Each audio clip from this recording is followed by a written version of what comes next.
तो medical assistant कुछ इस तरह से अपॉइंटमेंट बुक करता है। सबसे पहले जब भी यूज़र आएगा आप उसको लिंक शेयर करेंगे या पे क्लिनिक पे क्यूआर कोड स्कैन करके वो अपॉइंटमेंट बुक करेगा। तो ये वाली स्क्रीन ओपन होगी, उसमें यहाँ पे 3 ऑप्शन है। यहाँ पे एक लैंग्वेज का भी ऑप्शन है कि वो हिंदी और इंग्लिश लैंग्वेज अपने हिसाब से चूज़ कर सकता है। इन तीनों सेक्शन में से जो भी सेक्शन वो सेलेक्ट करेगा उसके बाद उसके अल्टरनेट ऑप्शंस आते जाएंगे। सबसे पहले उसने मेडिकल एडवाइस के लिए पूछा, तो उसके पूछता है कि मेडिकल एडवाइस में किस चीज़ की एडवाइस चाहिए, फीवर, कफ, जॉइंट पेन, स्किन इशू। तो उनमें से जो भी वो सिलेक्ट करेगा उसके बाद और ऑप्शन आते हैं माइल्ड, मॉडरेट। तो इस तरह से ये चैटबॉट अपने आप काम करता रहता है और उससे पूछता रहता है कि उसको किस तरह की प्रॉब्लम है।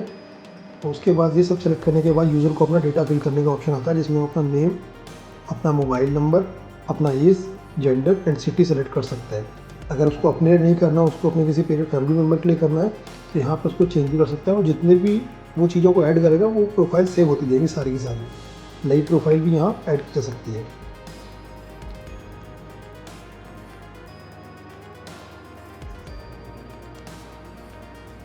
तो इस तरह से प्रोफाइल फिल होने के बाद उसे सिम्टम्स के बारे में पूछा जाता है।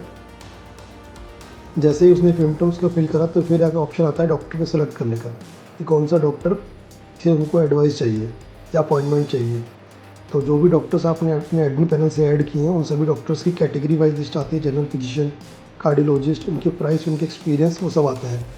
अब यहाँ पे जैसे डॉक्टर शर्मा हमने सेलेक्ट किया, फिर डेट का टाइम आता है कि इस डेट पे आपने उनसे अपॉइंटमेंट चाहिए। फिर टाइम स्लॉट आता है, जो ब्लर दिख रहे हैं वो अपॉइंटमेंट ऑलरेडी बुक है, जो हाईलाइटेड है वो अपॉइंटमेंट स्लॉट यूज़र बुक कर सकता है। सेलेक्ट करने के बाद, कंफर्म अपॉइंट करने के बाद यूज़र ने जो मोबाइल नंबर फिल किया था उस पर उसको एक OTP फिल करना पड़ता है। OTP आने के बाद जैसे मोबाइल नंबर वेरीफाई होता है।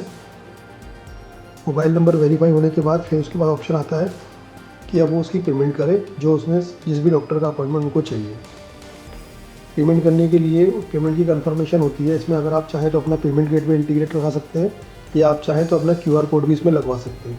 अपॉइंटमेंट कंफर्म होने के बाद अपॉइंटमेंट की ID आती है और उसके अपॉइंटमेंट की डिटेल्स आ जाती हैं, नाम, डॉक्टर, किस डेट का अपॉइंटमेंट है, टाइम, हॉस्पिटल, क्या सेंटर्स लिखे थे।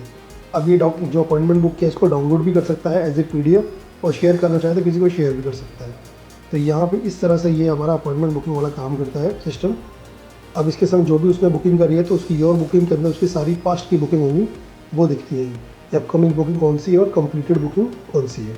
तो ये हमारा चैटबॉट है जो यूज़र से आपका अपॉइंटमेंट बुकिंग करने में